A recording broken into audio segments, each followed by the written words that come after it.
Hello and welcome to episode 4 of New York Yankees History and Heroes. I'm Lynn, and with me tonight is Spencer. And Ciarra will be back the next episode. So Spencer and I are the duo for tonight, and we're going to be talking about 2009. And I think any kind of Yankee fan knows that 2009 was a very special year, and we've been sleeping ever since. So we're going to get into everything 2009, and my spoiler alert is behind me. That is going to be our hero that we're going to be talking about a little bit later on. So Spencer, first of all, how are you doing? And let's start talking about 2009. Well, 2009, 2009, it starts, there's the beginning before the beginning. With respect to the season, that of course was the year that the new Yankee Stadium opened up. Mm-hmm. And this was a special year for me because I went to numerous games, but it's also a year where I actually bookended the season. I was at the very, very last game, and I was also at the very, very first game. Now, when Ah, I say the very first game, I don't mean opening day and the blowout loss against the Cleveland Indians. I mean the two exhibition games that preceded opening day, the pre-opening days. The Yankees held a couple of exhibition games, and they yep. brought in the Chicago Cubs. The Chicago Cubs at that time were managed by Lou Piniella, so it was a bit of a homecoming for Sweet Lou. But it's really a privilege to be able to say that I was at the very, very first Yankees game. There are some out there who will criticize and say, well, those were exhibition games. They don't count. Completely disagree. Whether it's an exhibition game or not, whether it counts towards the standings, I believe that it counts. You had players, they went out onto the field, they played a baseball game, they played to win, and that's how the game was. So for however long this new Yankee Stadium stays open, somewhere out there, if anybody ever looks into, when it all began, I may not have a stat. I may not have, played in the game, but I was there, and I still have my ticket to prove that. I also went to the game the next day. That was actually the first Yankee game. I took my girlfriend, who is now my wife, and who helped me get onto the get onto our podcast tonight. So you're Yeah, right. It so it sweet. it, it did start with a bang, but those pre-opening games were pretty exciting too. And it also started, as it turns out, with a romance and a marriage and Yeah. kids. And there we go. And I do know, because I did some research, because this is history. History means research. Even if you remember so much about the season, like we both do, it was April 3rd. Your ticket says April 3rd, Spencer. Thank you. That was the exhibition game against the Cubs. And their first regular season game was then on the 16th. But Yeah. it absolutely does count. They christened the field. That Yes. it was, the grass was broken in that day. Sure And was. yep, and Lou Piniella, good old number 14, my very first Yankees boyfriend. Um, and I always remember, um, for the first time hearing the stadium going Lou at a game with my father, and I was so upset because I said, "Why are they booing him?" Yeah. And he said, "No, no, hon, no, sweetheart, they're saying Lou." Like, Right. oh, okay. Yeah. Yeah, so there was that Lou Piniella, Girardi, like, what is that, like two generations apart, or at least a generation apart, Hmm. managers. So now what season was this for Girardi as a manager, Spencer? It was his second season. His first year was 2008, and he had the dubious distinction of being the first Yankee manager to not reach the playoffs since Buck Showalter. So 2009 was definitely a year of redemption for him.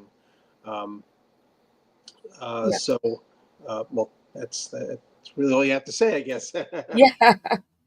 And what's really, thank you for reminding me about that Pinella exhibition game, because what that also means is my second Yankee boyfriend. I had a lot of Yankee boyfriends. Yeah, Uh, my second one was Girardi. I have yeah, his number 25 jersey right next to my number 14 jersey in my closet yeah. to this day. So they were against each other on that exhibition day. But Just one last thought on just going into Yankee Stadium yeah, on the very first day. Just what I like to think about is, not only just the glory of being one of the first fans in the new stadium, but also just remembering, the newness of it is. And you know how it is when you go into someplace new, you're looking around. So I remember looking up at how cavernous the Great Hall was. hmm The concrete was just so, it was clean, it was white. It was definitely it definitely distinguished itself from the old place, as people like to describe it. For that very first game, sat on the third base side, sat right in the front row in the Legends Field section. Now they didn't charge $500 a seat at that time, um, hmm but I went with my sister so we could lean over the wall. If a ground ball happened to come our way in the foul territory, we would have been able to have picked it up. And the grass was as green as anything.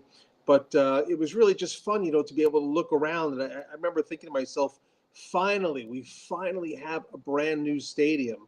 I think at the time, like it seemed like every year, each team was getting a new stadium, and I just couldn't wait for the Yankees to finally get one of their own, and it finally happened, and that was a great thing. And of course, looking on the outside too, seeing that the Yankee facade, the Yankee sign, it was obviously designed to echo and emulate the old Yankee hmm Stadium. So I liked what they were doing. and it was quite the opposite for me, actually. Yeah, And that comes with growing up, as a fan in the cathedral.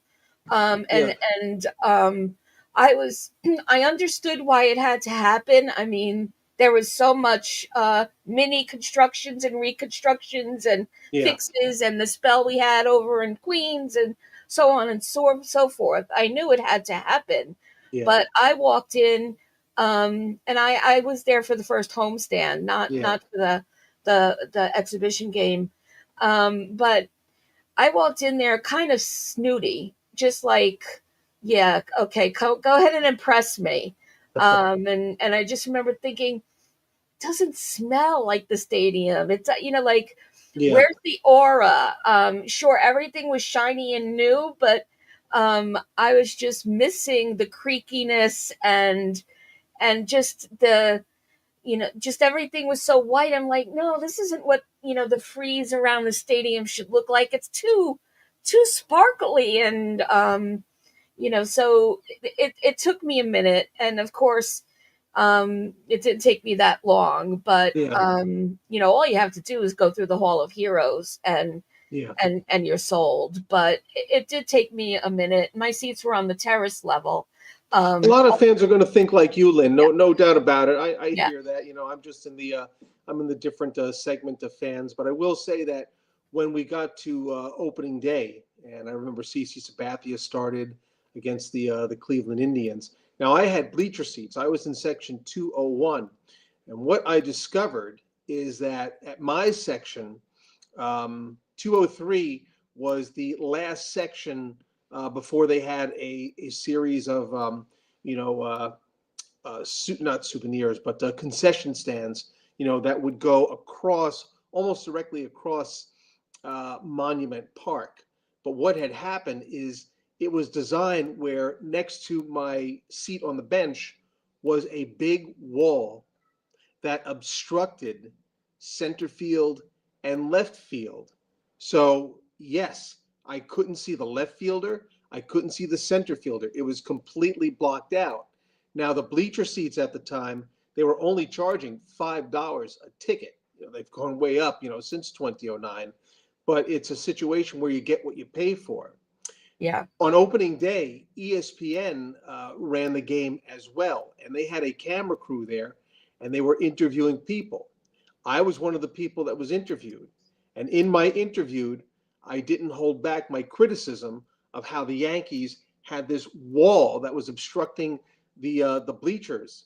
Now, I thought, okay, I understand these seats are only like $5, but if you go to other stadiums, they don't have an obstruction anywhere in their ballparks. You can sit in $5 bleacher seats and still be able to see left and center field.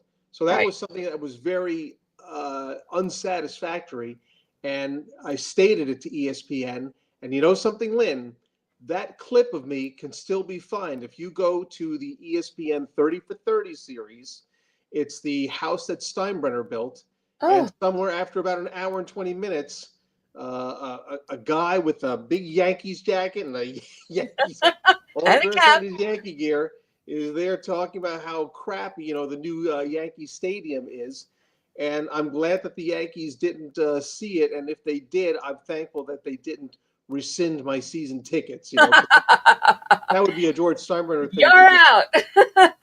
You're out of here. But it's there. I even Yeah. put the clip up on YouTube myself. But Yeah. I am on the 30 for 30, the house at Steinbrenner. Wow. Yeah. You're gonna have to remind me of the particulars because I'm gonna look that up.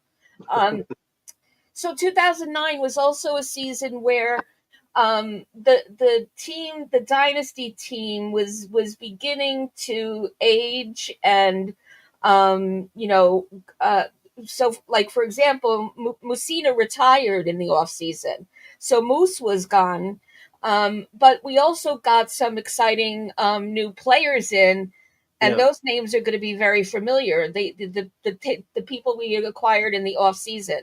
I know. I'm sure you know them. I don't have to say them. So go ahead, Well, Spencer. the first of all, the definitive chronicle of the 2009 season would be Mission 27. It was a book that was written by Mark Feinsand and Brandon Cuddy,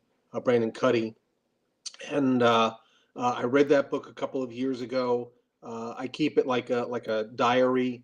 It definitely takes you back.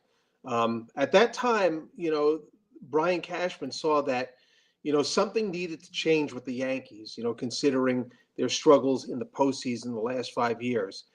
In those dynasty years, of course, they were known for having this sort of business-like attitude. They would dress up on suits as they would travel, go on the planes.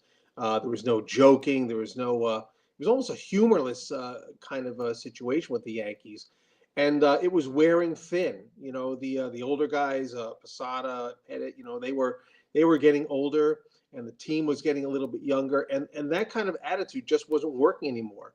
Brian Cashman recognized that, and that was key into his decision as to who he was going to go after. So obviously, one of the first players he went after was CC Sabathia, and CC Sabathia had no plans on coming to New York. He was planning on signing either with Cleveland or with a team in California. I think he might have been looking at Oakland or the Giants. I'm not really sure, but the Yankees were just not on his radar. Cashman, at least in the book, talked with him and told CC that he needed him to be a leader in a clubhouse with Jeter and Posada. He needed a leader to help sweep away the stale that was emerging, and he needed someone to just change the attitude in the clubhouse. And that was the impetus that also brought in AJ Burnett and Nick Swisher. These guys brought something, to the clubhouse that was Yeah, really needed. They really had to get rid of, the that '90s that '90s issue that was happening. and And you I know think what? that, yeah, You know what's interesting is one future Hall of Fame pitcher left, and another future Hall of Fame pitcher came. very true. So out with Moose, in with CC. And Moose went out with a bang. He went out with his 20th win. That was the first time in his career he Yep. nailed 20. So yes. Yeah. But anyway, back to 2009. Yeah. Seriously, and Mark Teixeira came as well Oh, that's right. that Yeah. season, They and got so many new guys that year that were so yeah, instrumental. I mean, Mark Teixeira, his signing, I think after they got him, as a fan, you almost felt a little gluttonous. I mean, like, because getting CC was big, AJ Burnett was big, Swisher was getting him was big. So when they landed Mark Teixeira, you thought, my God, it looks like we're signing everybody. But they were moves because the Yankees really wanted to rebound, from not Mm-hmm. getting into the playoffs the year before. Right, right. And of course, they re signed Andy Pettit. And, so Oh yes, that's right. yes, yep. And they also re-signed. This name might not be as familiar to some of the people that listen. And by the way, Jonathan, good to see you out in the chat there. But we also re-signed Qian Ming Wang. Ming Wang. I'm butchering this guy's name. Qian Ming Wang was re-signed as well. So I that name isn't as familiar to me, but I believe he was another pitcher. So um and so that was the changes to the team, but it was also Hal's first season at the helm, and so what are you going to say about that, Spencer? Oh, I mean that's kind of a for me it's a little vague because I don't remember there being an announcement that Mm-hmm, Hal was now taking over the day-to-day operations. That doesn't mean it didn't happen.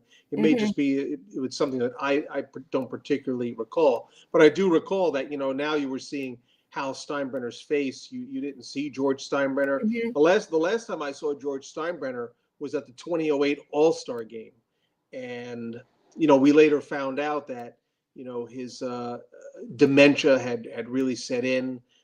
He had his good days and he had not so good days. So fortunately, at that All Star game, it was a little bit better for him.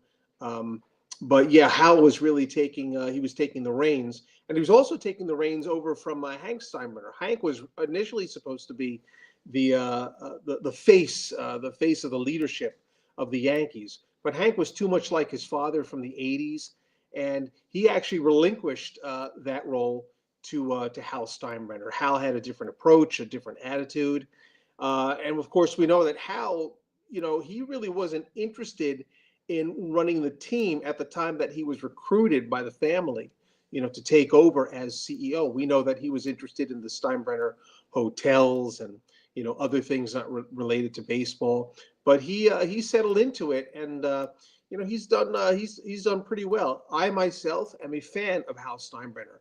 I Mm-hmm. like Hal Steinbrenner, and I like how he contrasts distinctly from his father. I'm not Yeah, one of those who goes on Twitter and says if George was alive, he would right. call out his players in the Daily News. I didn't like that. To be honest, I was not a fan of George Steinbrenner. Now, when the Yankees won those World Series, I liked him.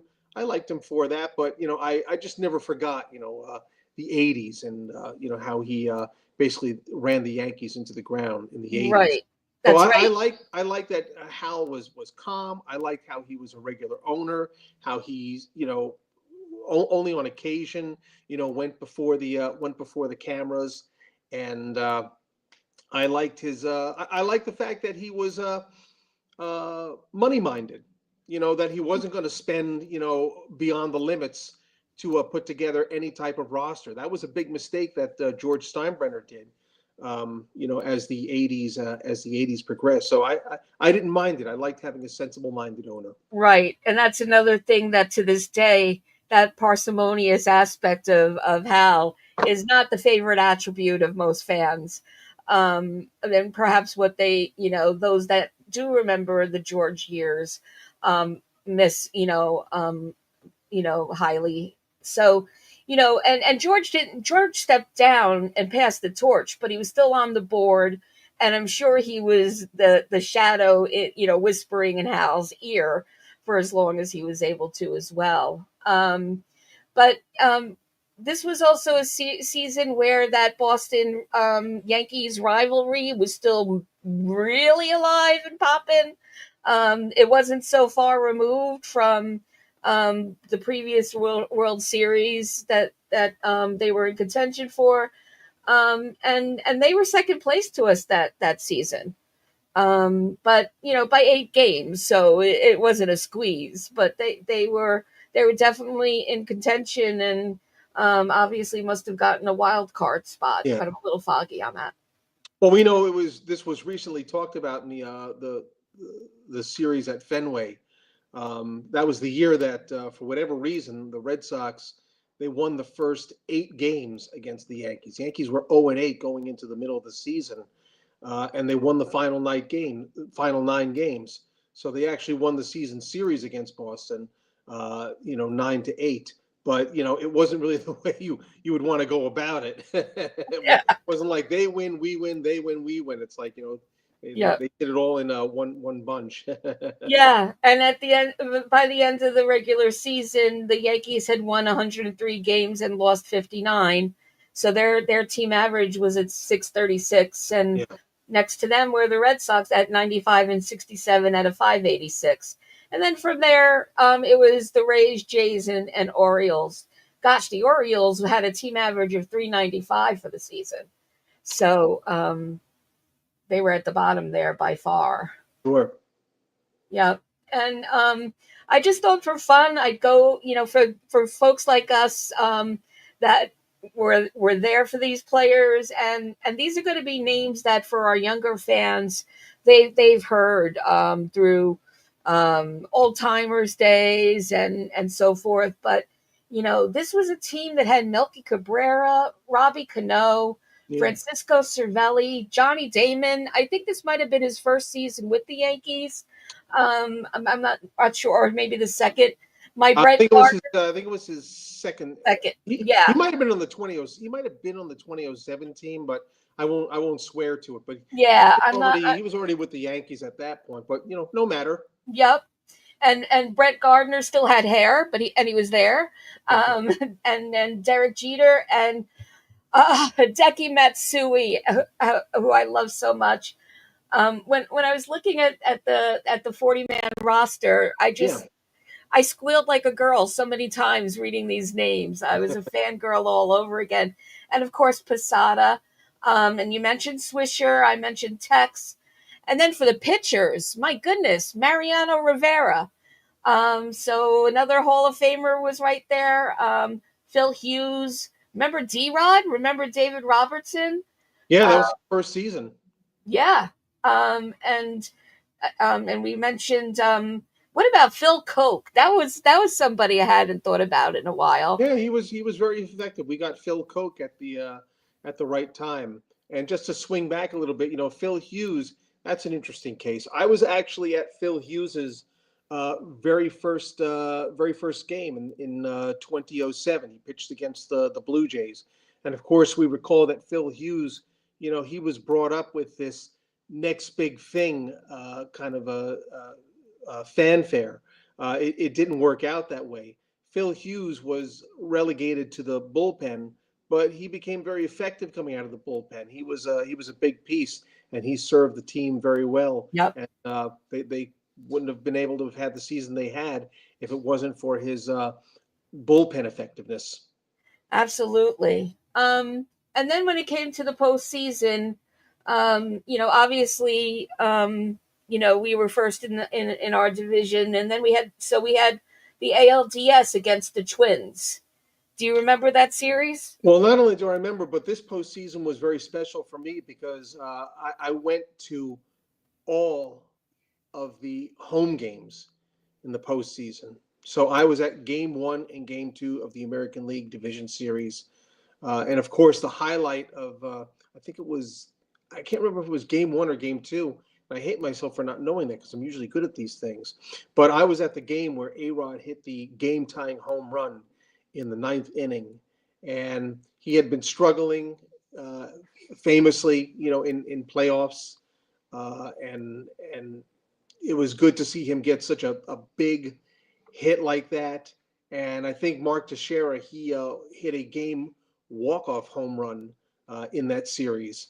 So that was exciting. But the ninth inning game-tying home run by A-Rod, that was Yep. uh, that was a fantastic moment. Again, it really brought the stadium. It brought the stadium to life. The only Yep. problem with the American League Division Series is that they eventually swept, but they won it on the road. So Right. we didn't get the chance, to like really celebrate with those guys. Right. I But got to that tell you, just and off, just to go off not off topic, but whether it's a World Series or a division series or a wild card game, it is really a remarkable thing to be in attendance for a series clinching game. I mean, it just feels so great. And I've been to a series clinching games. I was there in 2001 against the A's and against the Mariners in the American League Championship Series. Uh, so it's a big deal when Yeah. you're at a series clinching game. Yeah, I haven't had that luck. Yeah, but A-Rod was certainly instrumental in that 3-game sweep against the Yeah. Twins, and then of course we faced the Phillies in the World Series. Well, don't forget the Angels in the American League Championship Series. That Oh, was sorry. Yeah, I skipped. I so. skipped a step. Yep, the Angels. In 6 games, they won over the Angels. Well, that In series was six. fun. I forget who their starting pitcher was. It was not Cliff Lee. Cliff Lee was on the Phillies, but they had somebody else that was like really formidable. But the Angels won the first game at Yankee Stadium, and of course, Yankee fans went home concerned. The Yankees came back the next night, not only the next night to win that and tie the series, but they would go ahead 3 games to 1. And of course, Game 4 was the famous game where Johnny Damon was on second base for a play. There was nobody covering third, so he just ran over to third base and took the bag. But the Oopsie. Angels were still very good, and they were still kind of a problem for the Yankees. Fans were worried about them. I was worried about them. This was a team that could conceivably have knocked us off. So when the Yankees went up 3 games to 1, that's when you allowed yourself to feel relieved. That's when you allowed yourself to believe, my God, we really could be going to the World Series. Because to swing back to the regular season, also, Lynn, the Yankees were very good. They looked like a team that you could see in the World Series, but they didn't resemble a team that you thought, yeah, this team is definitely going. You didn't think that at all. It wasn't like the 1984 Tigers. You just Right. felt you would have been surprised if they didn't make it. But they had their flaws here and there. Yeah, I think So we were pretty spoiled by then from the 90s and everything we enjoyed up through 2001. And then we had some lulls, so we were a little bit spoiled, and at least had a better team yeah, than we had a couple of years before.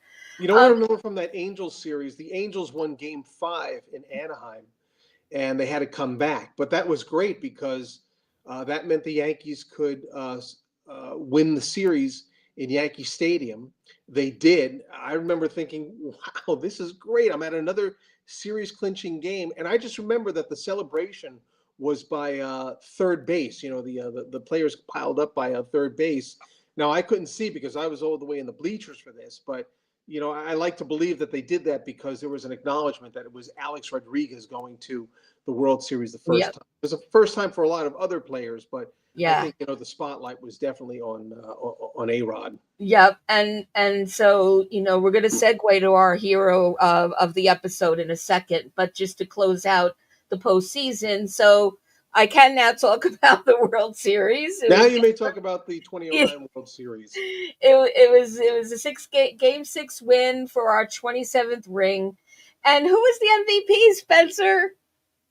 Your man Matsui. Yes, yes, yes. Yep, the MVP was Matsui. So, why Matsui, Spencer?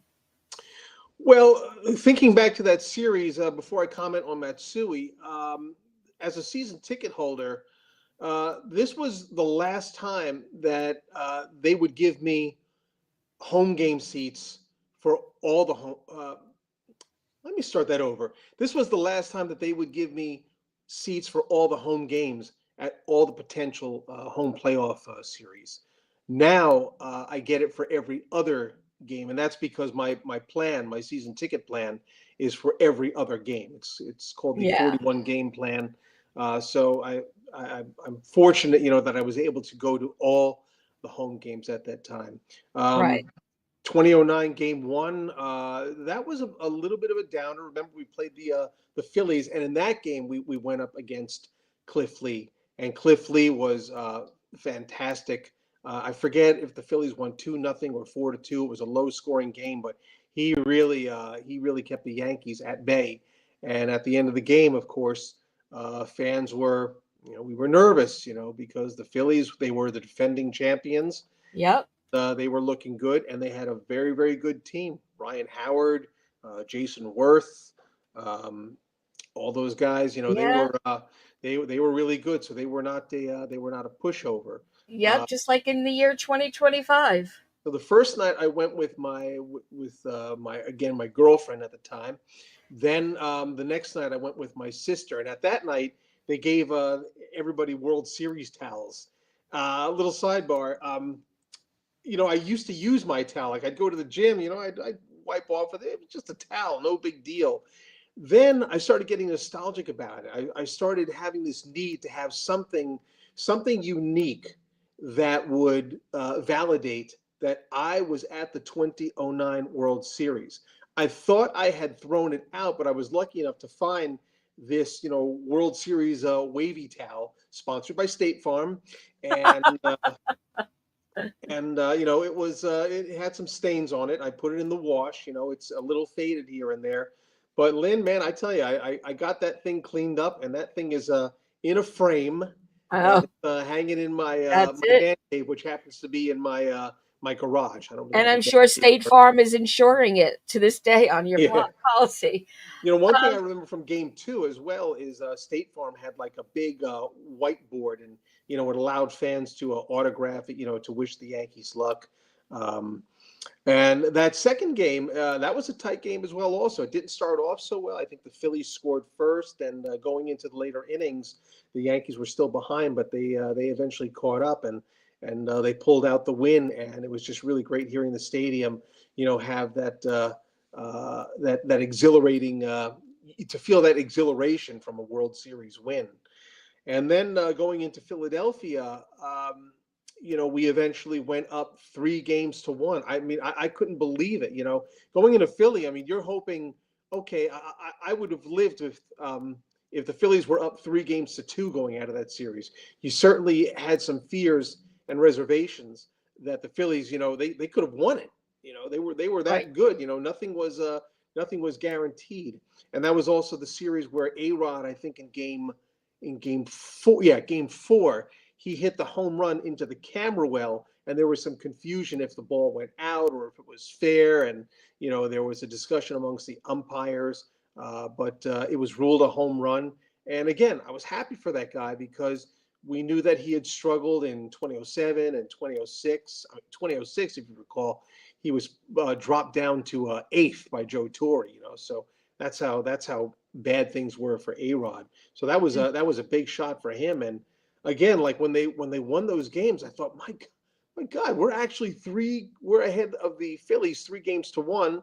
The Phillies won Game 5, which sent the series back to New York. But as a fan, you wanted that because that meant that Right. there was a chance that I would actually be in attendance for a Yeah. World Series title.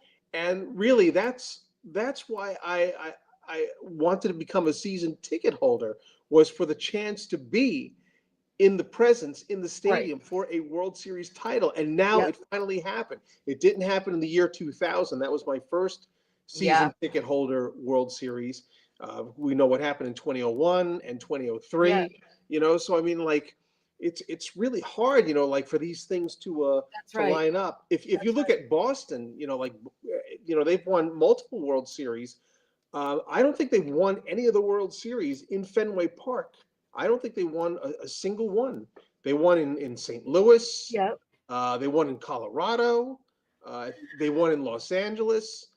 So they've won these World Series, but their fans have been denied because they have not been in Boston to celebrate a World Series title. It's still been Yeah. over 100 years since that's happened. And right behind me is a picture of A-Rod holding the trophy, and Joe Girardi is holding the other side of it. Yeah, And so let's talk about A-Rod. It's a good way to end the show with this segment. Well, Um, I want to share with the audience also. I'm sorry, I don't mean to cut you off and like give all these add-ons, but it's real quickly because it's germane. Um, First of all, as the game was progressing, like you felt the energy in the stadium just rise and rise. The sixth inning, you get 3 outs. It's like you start thinking to yourself, my God, this is going to happen. In the seventh inning, 3 outs. My God, this is going to happen. And the fever pitch just kept getting yeah, louder and yeah, louder. And when that final out, well, before that final out happened, everybody's got their not their cell phones, their digital cameras. Cell phones and cameras were really not in the mode at right, that point, including right. myself. So I'm like watching Mariano pitch, and I've got my camera over my head, hoping to catch the last out. The grounder is hit to Cano. I aim it at Ciarra, and then everybody goes wild. I mean, Lynn, it's like I'm like going crazy. Everybody's high fiving each other. The stadium is roaring. The stadium is loud. It's crazy. I took out my cell phone. I called my parents. I didn't bother to say hello. I just, clicked their number, held the phone up, and I said, "This is what it sounds like when the Yankees win the World Series." And that was the best parts that I remembered from that night. But It, A it, Rod, I was really happy for A Rod. I'm glad that he was able to get his World Series title. I'm glad to say that I was in the stadium to be in the presence of him earning his World Series title, because yeah, he was a guy that I deserved it. I was always an A Rod fan. right. And yet he to this day is such a polarizing figure. And the Yankee fan base is still solidly divided on, I mean, it's been the talk about does he belong in the Hall of Fame or not, and of course the steroids, scandal, weighing in on that. And but there are hardcore Yankee fans, that are in the same camp that you are, Spencer. Well, And to add to what you're saying, Lynn, I mean, yeah, on the issue of 2009, remember how 2009 started in spring training? yeah, A-Rod was outed for having used steroids. He had that press conference, a press conference where they brought all the Yankees in. In the book, Mark Teixeira remarks, like he was wondering, why am I here for this? I should be, in the batting cages, working on my swing, but I'm here for this. So it was a little bit uh, nonsense for the Yankees. But I remember A Rod, being before the cameras. He was asked, did you guys know that they were steroids? And he said, we knew they weren't Tic Tacs. So he was really making a mea culpa there. But it was good to see how his teammates actually rallied around him and supported him. But yes, he was a polarizing figure. I think for all the wrong reasons. and what do you mean by the wrong reasons? Um, people fans were like jealous of him because he was the first player in American sports to be given a $200 million contract. Think back, Oh, this was around the time we saw in the NBA, some players being given $100 million contracts. If you recall from one of our previous episodes, we talked about how Jason Giambi signed a big contract, in 2002 for what, like 7 million a year? 7 million a year. We had never heard of anything like that. I think it was like an 80 million contract. So his contract, there was no player that was $100 million player yet, and he went way past that. He became the first player to have a $252 million contract with the Texas Rangers, and so it just elicited a lot of apparently elicited a lot of jealousy amongst players. A lot of players, I think, felt that he was conceited, that he wasn't genuine. You're really getting into a whole soap opera of things. I mean, really, as fans, we shouldn't worry about this kind of thing. We should worry about his game, his baseball, but it just filters in there, and it just becomes something sure. that people like to talk about. Yeah, But and the media had a field day with him, and for a point in time, Jeter as well, because they were these young, successful studs out on the prowl as single guys, and who's dating Madonna, and who's dating this supermodel, and etc., and who's on Saturday Night Live this week, and so there was that element too that I think caused some of that. Who do they think they are? They're ours. well, the Um, famous quote by A Rod, of course, is his remark in GQ, referring to how Jeter, when the Yankees won in 1998, that Jeter, he was just surrounded by good players, and the reason why he wasn't successful in winning a title was because the players that he was surrounded with, they weren't as good.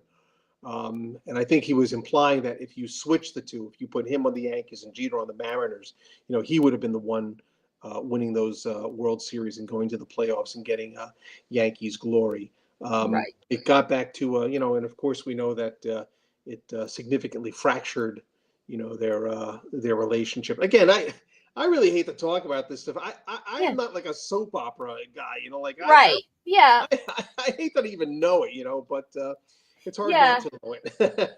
Yeah. And you know what? They're managing just fine on ESPN together. They're grown ups. There's mileage between now and then.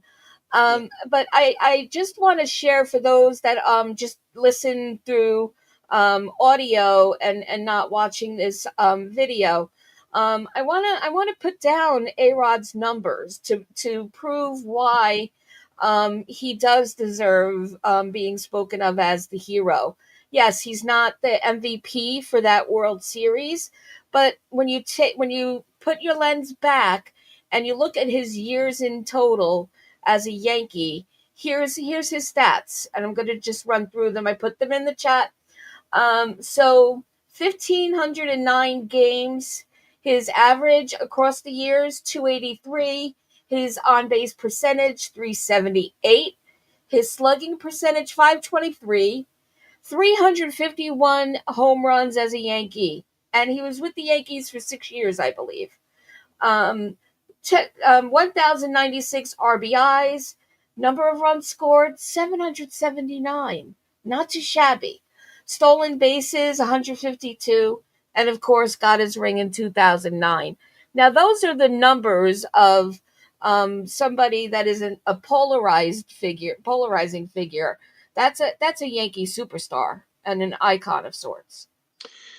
Well, moments with A Rod that I really liked. I liked when he came up in 2004, and I liked how he got into that brawl with Bronson Arroyo.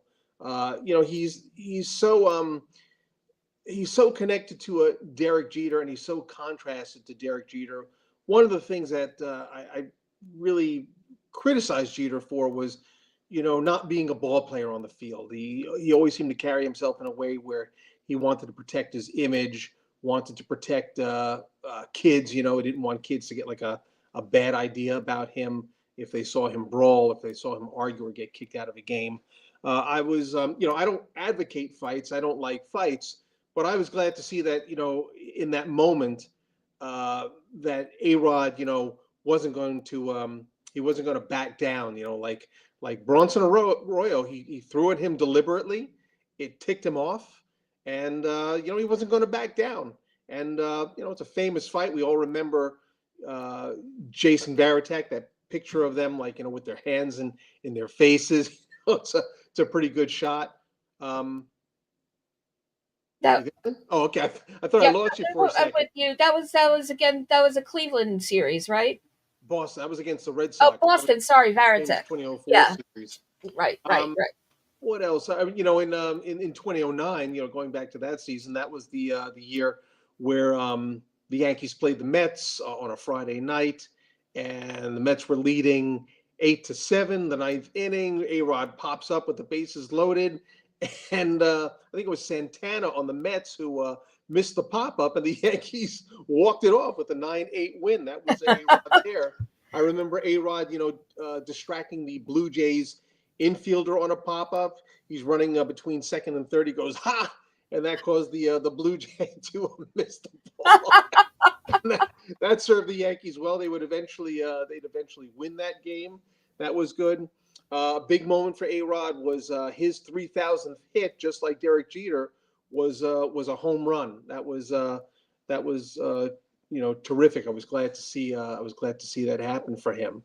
Um, Yeah. you can't talk about A-Rod without the bad. He had that hip problem and basically missed the entire, not the entire, but he missed most of the 2014, no, the 2015 season.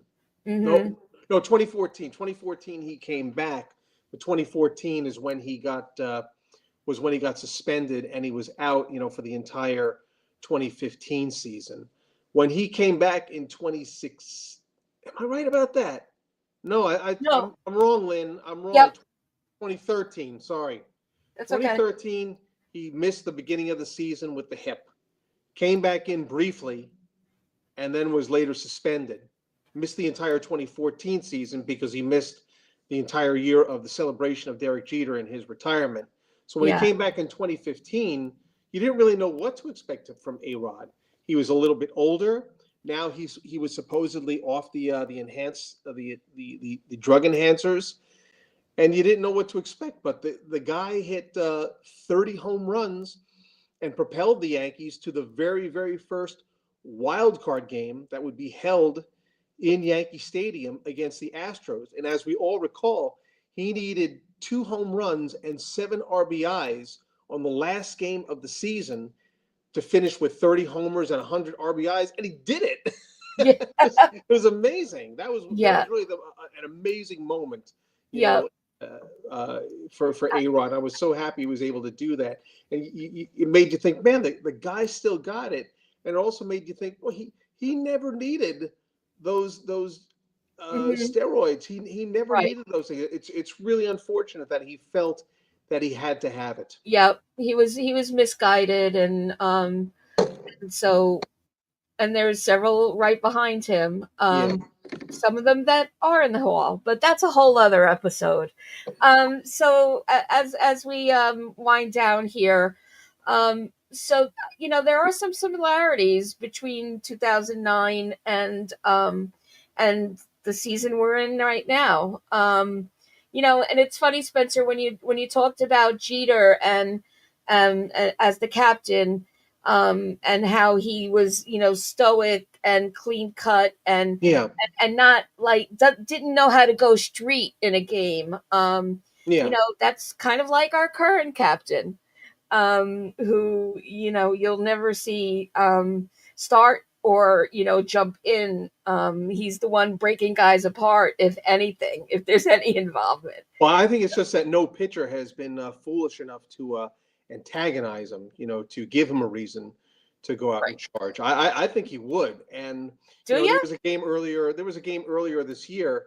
I forget what the circumstances were. No, not this year. It was last year, and he got thrown out of the game. Now, I don't think he was shouting at the umpire, but I was glad it happened because Oh, glad he got that cloud away from him. That, oh, he's just like Jeter. He's a good guy. He'll reserve himself. wow. No, Okay, I missed Aaron that. Aaron Judge. I want Aaron Judge to be a baseball player. Now, does that mean that I want him to like go out and rob people, drive drunk, hang out with the bad crowd? No, I mean you want people to be decent, but they're not bankers. Right. They're not Yeah, they they're need not some priests. grit. They, They're baseball players. I mean, one thing that yeah. I think the Red Sox were right about, in that 2004 season is, they allowed themselves to be baseball players. They grew, long beards. They said curse words. They didn't dress in suits and ties when they would travel. They were baseball players. They knew who they were.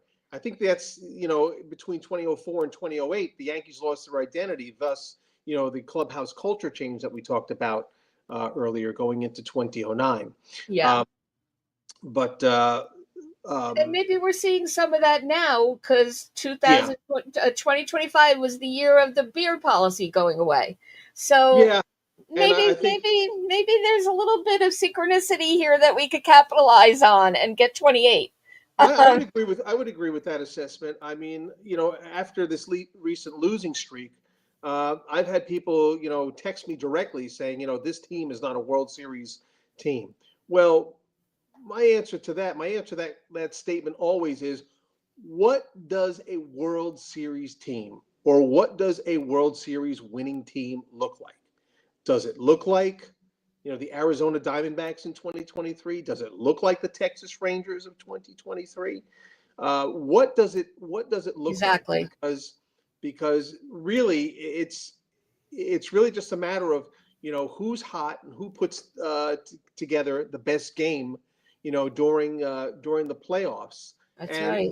it's not just in this time. It's not just with an expanded playoff format. This goes all the way back to, the beginning of time. I mean, first thought that comes to my mind are the 1973 Mets. They finished the regular season 82 and 79, and they went to 7 games in the World Series. I don't think anybody thought they looked like a World Series winning team. That's I don't right. think anybody saw them beating the Cincinnati Reds That's right. that season. Yeah. So I am reluctant to define a team that's a World Series winning team Yeah. in June, especially when we all know that come September, the team that we see on the field tomorrow night going forward is not going to be the team that we see on August 1st. There's going to be a lot of changes, and it's Yeah. not just our team. It's going to happen to every team. Everybody. That's You right. know, unfortunately, there will be injuries. The Red Sox may have injuries. The Orioles may have injuries. The Rays may have injuries.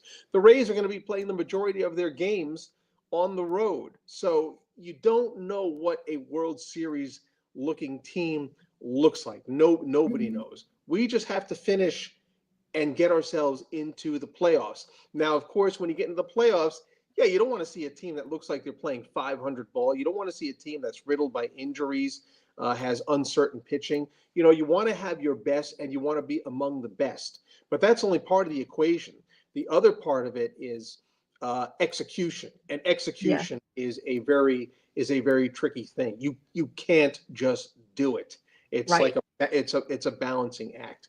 That's So again, getting back to what you were saying, that's why I agree. I mean, this team, it's got like a 2009 vibe because, they could be a World Series team, but I could also see how they could not be. After these past 16 days, they don't look like, what would be a World that's Series yep. team. But I think And they'll pick it up. yep. And I think that's something that's very common for the Yankees is, and in fact in my house our phrase has always been, talk to me after the All-Star break. Like, then we'll talk, Yeah, easy on the trash talking just yet.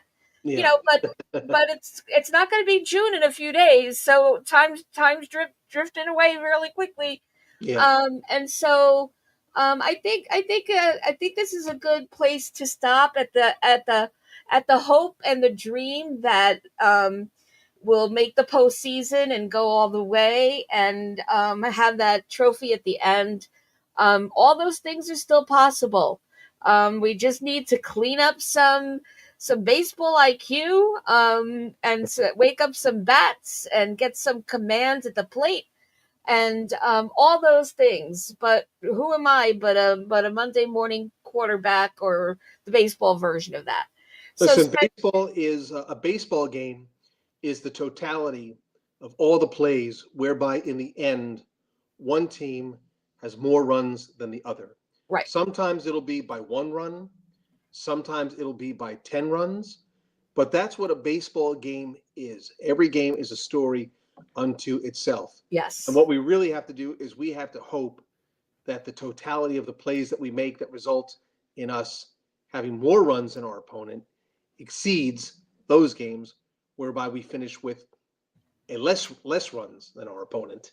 I really like that every game is a story, and that's a great line to end with here because we're I going to made be it up back. myself.